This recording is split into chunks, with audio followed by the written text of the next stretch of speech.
Cancer. Cancer as I live and breathe. How are you? Good morning or good afternoon, whatever time it is. Hello. I'm still enjoying my morning coffee, but you know what? I just had to talk to you.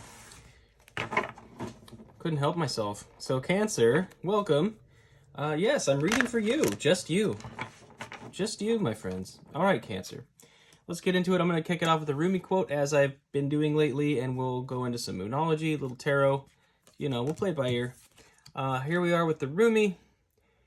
We fight a fierce war within. What is the point of fighting with others? Yes. The illusion of having external enemies is a very tricky one, is it not? That's interesting. Okay.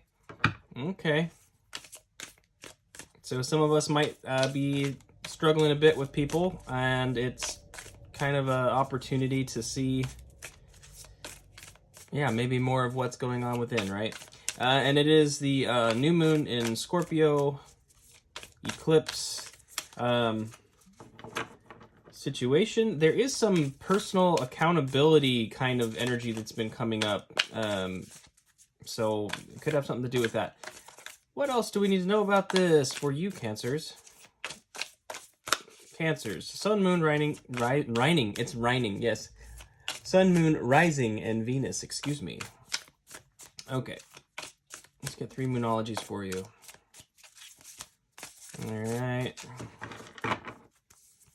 We have Hold Your Vision, Fixed Moon. Okay. The end of a tough cycle approaches, Full Moon in Capricorn.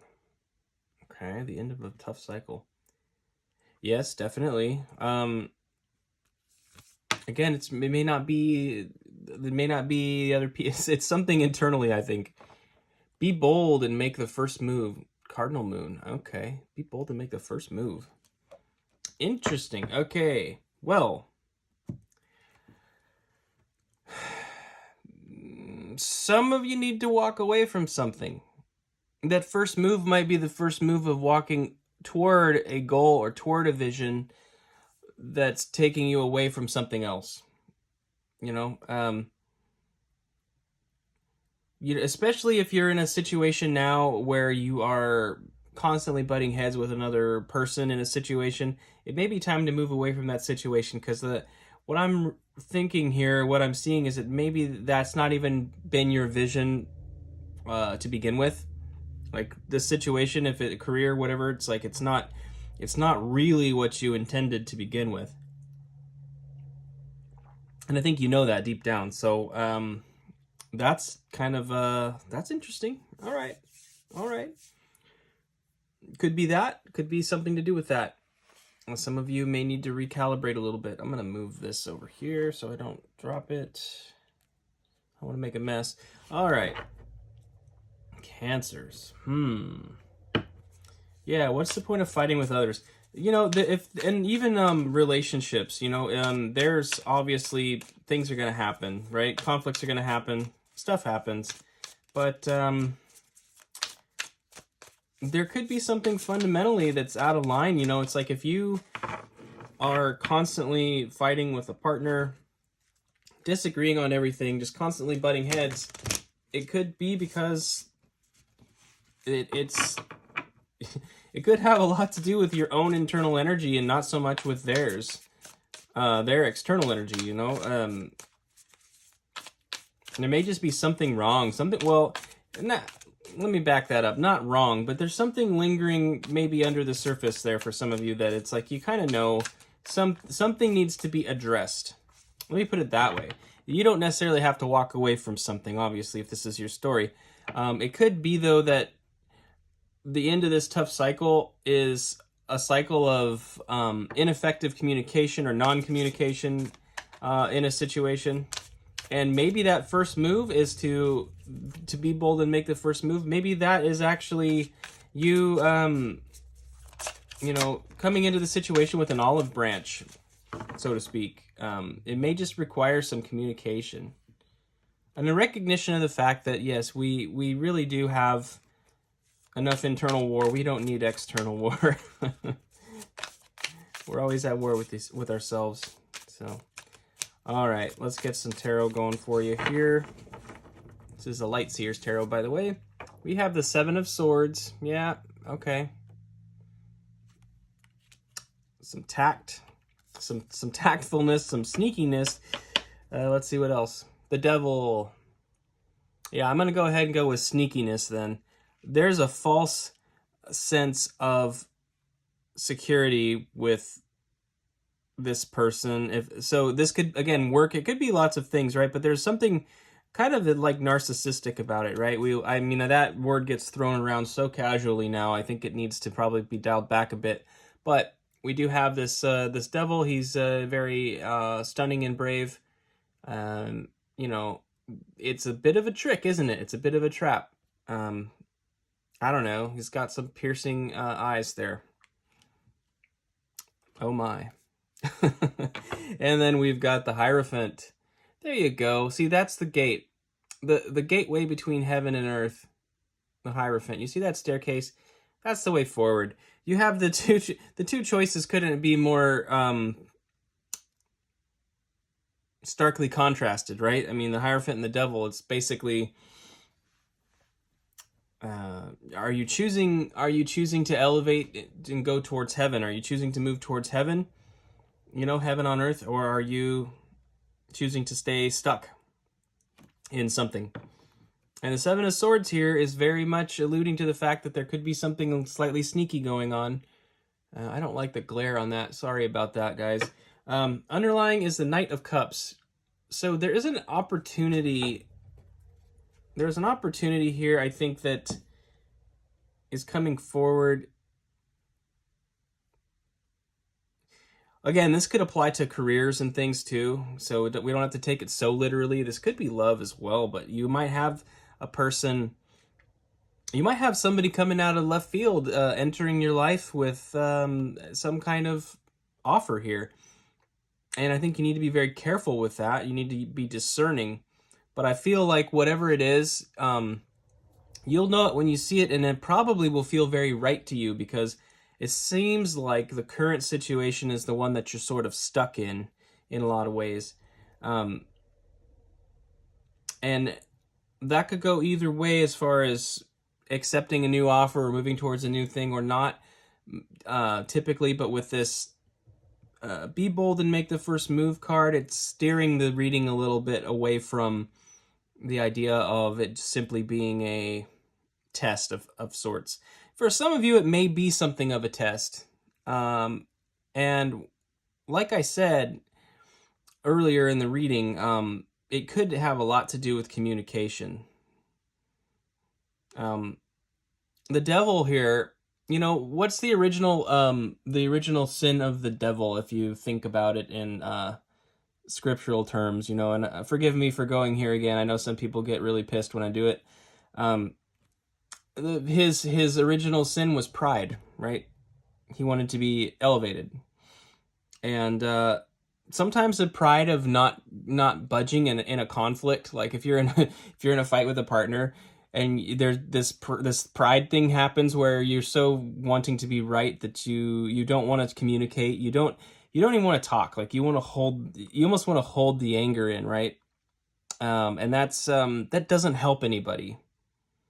And I guess my perspective as a man, especially, because I mean, if we're being very stereotypical, it's like, man, is that ever frustrating? Silent treatment doesn't help anybody, okay? I'm just saying. But I digress. All in good fun, my friends. All right, Cancer. I think we're going to take a quick look at a Lenormand spread, and then I'll send you on your way. Thank you for being here. Thanks for being patient with me as well. I know I've been kind of inconsistent especially with the sign-specific readings, but I've been changing up the reading style quite a bit, and obviously, you know, lots of things have changed. So here we are. I'm going to get 3 Lenormand. Okay, we got 2 there. We have the Moon and the Scythe. So the Moon is similar. It's similar to the Moon in tarot in some ways, of like being a reflection of the inner world. Again, the inner world, we fight a war within. What's the point of fighting with others, right? So we have the inner world here. We have the scythe. The scythe is literally harvesting the grain. It's about cutting things off, quick changes, endings in a sense. So there's something inside of you that I feel like wants to put an end to something, perhaps. All right, one more. We need one more card here. All right. Cancers. Hello.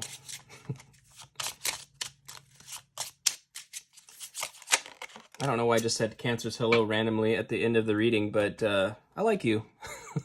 Okay? I like you guys. All right. 30, Lily. This is wisdom. It's mostly about wisdom.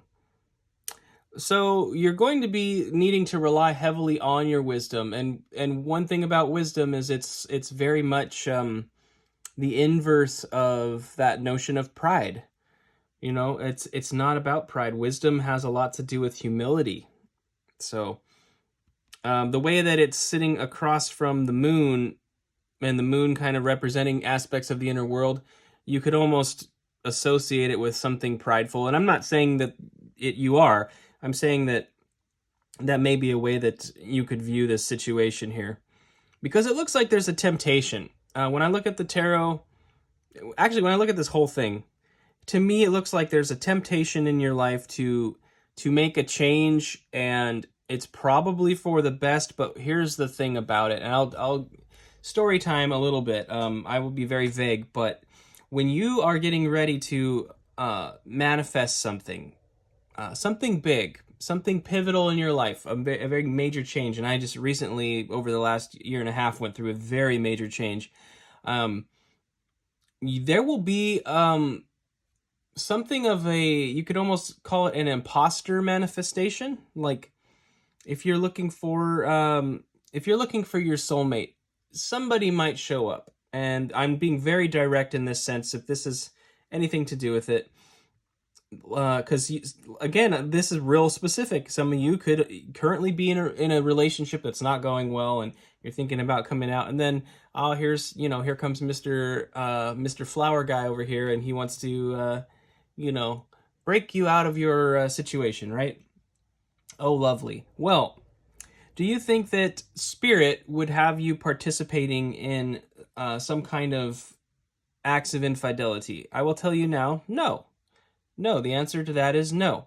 And you don't have to. The thing is, the messenger, the false manifestation, so to speak, of what it is, there can be very important messages delivered to you by Spirit through people like this, but that doesn't mean that you have to go along with exactly what's happening in that situation. So in other words, it could be a very big wake-up call if there's a person that is tempting you in some way, in that very specific way. So I'm sorry if I'm tapped into your story. Love and light, of course, and everything. And the rest of you, just take it as a metaphor. You can still learn a lot from this without actually taking actions that you're going to regret. So bear that in mind. It can be a very big wake-up call. If somebody can throw you off your square in a relationship and tempt you to do something that you'd regret later on down the line, it's time to look at your relationship as a whole. And you may, dare I say, be so bold, if it's really not working out, that relationship needs to end before you go off and venture into a new thing. Because you'll find that this type of energy, new people coming in, can come in all manner of ways. Even in a career, like I'll say, even in a career, this could be like huge sign-on bonus, blah, blah, blah, sounds so good, sounds so wonderful, but it's actually, one of those things that's going to screw you in the long run. So I feel very strongly that with this energy, you've got to be very, very careful not to cut off your wisdom. You've got a choice. You've got to cut one. You've kind of got, in a way, it's like your ego versus your wisdom here. So your pride versus your humility, your personal experience and emotional state versus the wisdom of seeing things more clearly and how they are. And one of them has sort of one of them is going to get cut off, and you sort of have a choice to make. You have a choice to make between the devil and the Hierophant in a way. So Cancer, that's what I got for you. I know that was a little scattered all over the place. I guess this was important message to deliver for somebody out there. And if you wouldn't mind just hitting the like button on your way out, I'd greatly appreciate it. If this is your story specifically, you don't have to talk about it in the comments. It's no big deal. But if you were inclined to leave a comment, that's lovely, and thank you. I would appreciate that because it helps the channel grow, of course. But you don't need to expose any details that you don't want to expose. Okay. All right, friends. I love each and every one of you. I hope to see you next week, and take care.